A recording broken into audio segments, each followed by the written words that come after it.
We're going to mess around with Roar. This is a Roar channel at this point. This is the sound that we are going to be making together.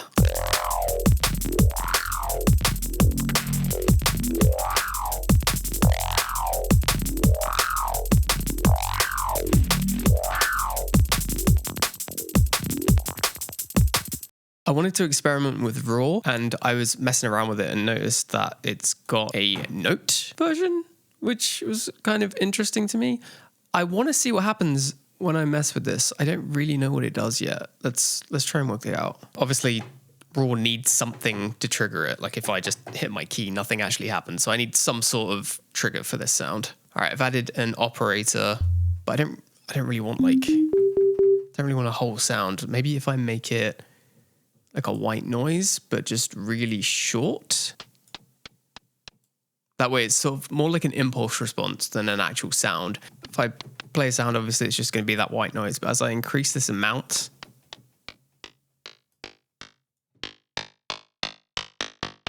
that's interesting. So we can make a different noise based on the feedback. Okay. Turns out too, in this little sidechain section, there is this MIDI to feedback note thing. I guess pressing that will, oh yeah. Okay, hold on. So when this is off, the note is configurable, but if I turn it on, the note is now kind of set in stone. So as I play this, I mean, it sounds different. It sounds weird, but it sounds different. I think messing around with this routing is probably what I want to do. So if I change the routing to feedback, we get both the direct and feedback that we can mess with. So this is the, distortion on the direct signal? Which would just be, I guess, the white noise. The direct sound goes out and then gets fed back in, and then that next part is what's distorted and distorted over and over again. So if I turn this up, especially while this is on 100%, we might, oh my God, that's really high. Okay, we might explode our eardrums. So let me put a limiter on here. Okay, that feels a little bit safer. I'm gonna slowly increase this amount and see what happens. Ooh, okay. Okay. Oh, it's very scary sounding. It's really scary sounding. What happens if I change this shaper? Let's change it to this. Maybe another one? What about shards? Ooh, that's super cool because that's kind of stereo. I'm so scared to touch any of the parameters right now when we're on a feedback mode because everything could go crazy, but let's just see what happens. I keep manually turning this back down because when it's up here, it just doesn't stop, so you have to bring it back down. We'll put LFO1 onto shaper 2 amount like here, so push it up to about 30-ish. Why is that doing nothing? All right, I selected this kind of up ramp thing, set the matrix to 100%. I guess it's going from 0 to 100% around this point, so it starts here and goes up now. Wonder if it'd be more interesting to use the noise, because the noise is kind of funky, like if I do a sample and hold.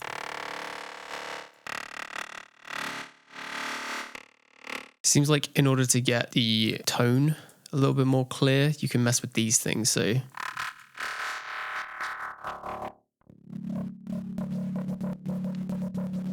So I've been wondering why the hell it's not actually been making the note change. I thought I just had to click that and then bam, the note changes. But no, I have to click MIDI from and then choose where the MIDI is coming from. So if I choose operator,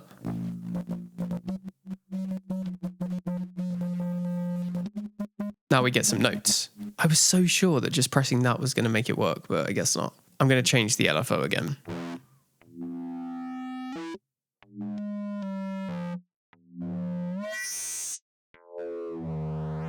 Okay, that's what we're going to do.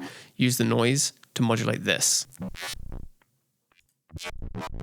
That modulation rate is way too fast. Let's switch it down a bit.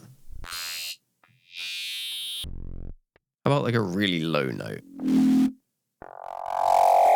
There's something interesting there. Let's...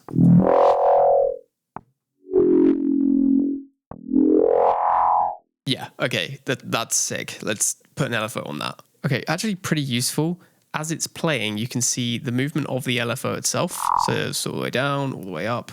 You can see how far from the center position you've set the modulator, but you can also see this is where the frequency modulator is. So if I move it down, that bar goes down, goes up. So if I put it about here and set this to here, as it plays, this little bar moves around just the right amount. So I can kind of bring it down. That's so sick. I think this would maybe be nice with a bit more resonance at the peak. Oh, the bias sounds cool too. That's actually a pretty sick sound. It needs a bit of thickening up. I haven't heard this yet. I just put an OTT on it and we're gonna hear what this sounds like together.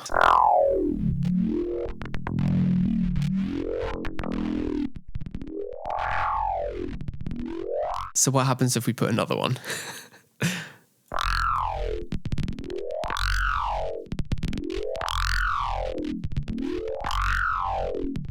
I mean, it sounds cool, I think. I do think that it's missing a little bit of maybe some mid frequencies. So I'm going to put saturator on it. We'll see what this sounds like. I always go hard clip because it's the coolest one. So let's just see what happens.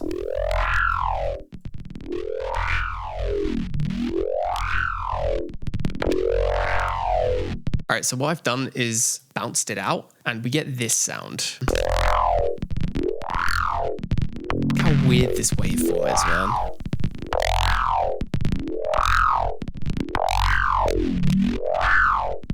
Yeah, it's super weird. Kind of the first thing that I'm noticing is that there's no real solid sort of sub to this thing. It's very wonky sounding, so it would probably sound pretty terrible in a mix. I think what I'm going to do is layer this with just a clean sine wave to try and add some of that low end emphasis whilst keeping some of these interesting kind of top end noises. I don't know.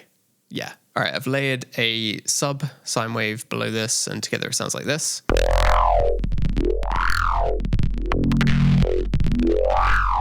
The immediate thing that I'm thinking of now though is this is the sine layer. So the kind of sub hit is ending up, what, about there-ish, so about 60 hertz or something. And the original sound looks like...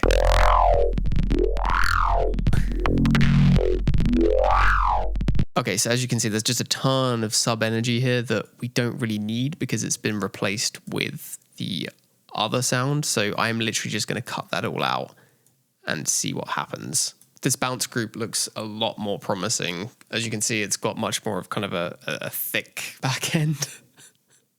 Some of the things that we say as electronic music producers are just the stupidest things ever. Like, who says that? Well, I mean, I know a lot of people that say that, but who says that is stupid? Anyway, look, it looks so much cleaner, and listen to how it sounds as well. It just has much more of a weighty bottom end.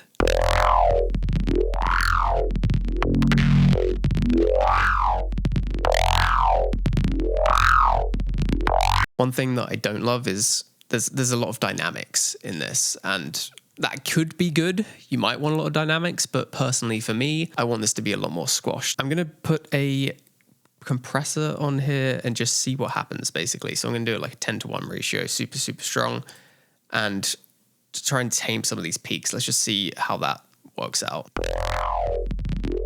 Yeah. Next, I want to add a clipper.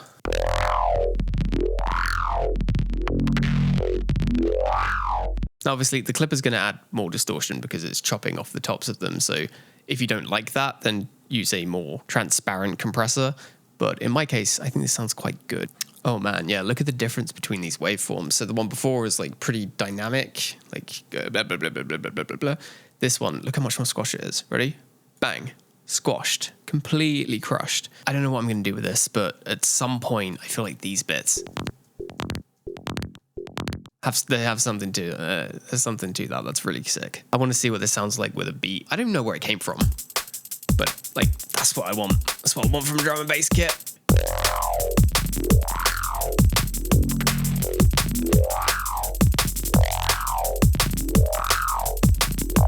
Okay. I told you that bit was going to be sick. Like, listen to this on a loop.